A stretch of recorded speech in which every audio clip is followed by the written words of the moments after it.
badass does this thing look? I absolutely love them. Like, I love how thick and beefy they are. They're on really secure. You know, this is my sincere opinion. I just really like them. I think they're great. So I'm just going to do a very quick, like, once over of this. If you want to know every detail of, like, the brakes and all of that stuff, maybe check out my LM500 review. I think I did a couple reviews where I really got into that stuff. But I'm just going to do, like, if you're looking for a nice e-bike, I'm going to show you. So,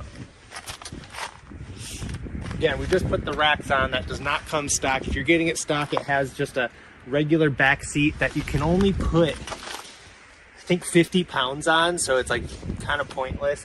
We got over half the battery, which is perfect for our testing. One thing cool about this version, or all of the Rattan bikes actually, is they have a suspension seat post, which gives you that little extra cushion while you're riding. That plus a regular fork, nothing special here. It's not like air suspension, but it definitely does the job. One thing I'll say, I'm a bigger guy. I've bottomed it out a couple times when you're cruising and you go over a curb or something. So especially if you're weighing it down with these baskets and cargo in here, you could do that. I wish there was like a dampener or something, but it's not the end of the world. It's seriously just me being really picky. I also apologize if the audio is not the greatest right now. I don't have a mic that plugs into this camera. So anyway, again, I don't know if it's worth getting into the details other than we got big ass snow tires, we got a throttle, we got, so that's the quick tour. Again, I have a really in-depth version breakdown that I'll link in here where I'll get into all the parts compared to another e-bike actually. So let's give it a ride. One thing that already has me bugged out is when you turn the wheel, the basket doesn't move, which I know is what it's supposed to do, but it's just so it's kind of weird to see. You know what? Let's actually put some cargo in for this test. Why not, right? All right, I've accounted for two use cases here. One, this is a big grocery bag. As you can see, I have a bunch of groceries in there. There's some like drinks and cookies and keto snacks, where my keto head's at. And then another use case of just maybe a backpack. So again, there's a little bit of weight to that, mostly in the bottom.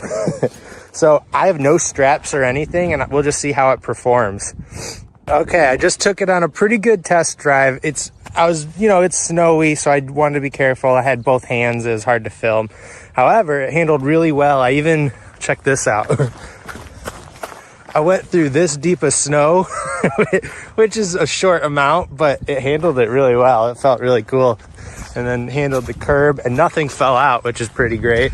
So if you're taking it easy, I don't even know if you need straps. I'd probably get a bungee just because you don't want to lose this, or if you fall, or, you know, 100 other things could happen. So, anyways, I'm at a parking lot, so I figure I could do some actual filming here. And let's get into it, see how it handles on some snow like this. I'm just prepared to fall at any second, but I will say these guys are doing their job so far. Got rid of the cargo, brought the tripod back. That way I could still have control, just because I still don't know if it'll handle the snow well, and I don't want to fall while holding a phone. It just doesn't give it a fair shake. So we're just gonna get some shots and see how it handles the snow, and hopefully you don't get to see me fall.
E-biking in the snow is so much fun. That is, oh my God. So one, I just unlocked a new passion, and it is riding fat tire e-bikes in the snow.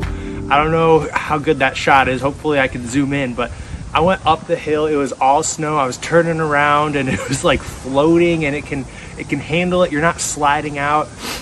The one rule I'm gonna give you, because I did fall enough, I fell twice today. The second one is I tried to brake while turning on like this kind of harder packed snow.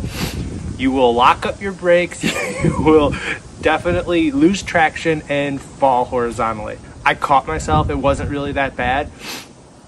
But if you ever rode a mountain bike or an e-bike or anything and you've done that, even on concrete, that can happen. So just keep that in mind is all. I just had so much fun. I can't wait. So I think that I'm gonna end the video here though. I think we've proven it's super fun. If you want, again, I said this for like 5 times already, but if you want to see more in details of like how it can, like how fast it goes and all that, it stacks up to any other e-bike I've driven. Like it's gated via software because it can go fast. Like they cut it off at like legal limits really. So you can get it going 25. Winter range loss is a real thing. The battery was sucking through, plus on the snow you're getting way extra cycles and having to give it all, so keep that in mind. It's not going to perform as well if you're getting this for a winter vehicle, but it sure is fun. That's all I gotta say. Stay tuned. I'm going home and I'm filming another e-bike review, so that'll be coming later this week about another fat tire e-bike where we're just going to do the same thing, except maybe I'm going to try to find some deeper snow to put it through. So stay tuned for that. Again, my name's Larry. This is the e-bike, electric vehicle news, electric vehicle, anything electric, it's on this channel. So I always do these e-bike reviews. I talk a lot about my Tesla. People are sick of that. I love talking about e-bikes, and I love talking about electric cars. I love electric things. I got an electric snowblower even. Look, I'm a nerd. What can I say?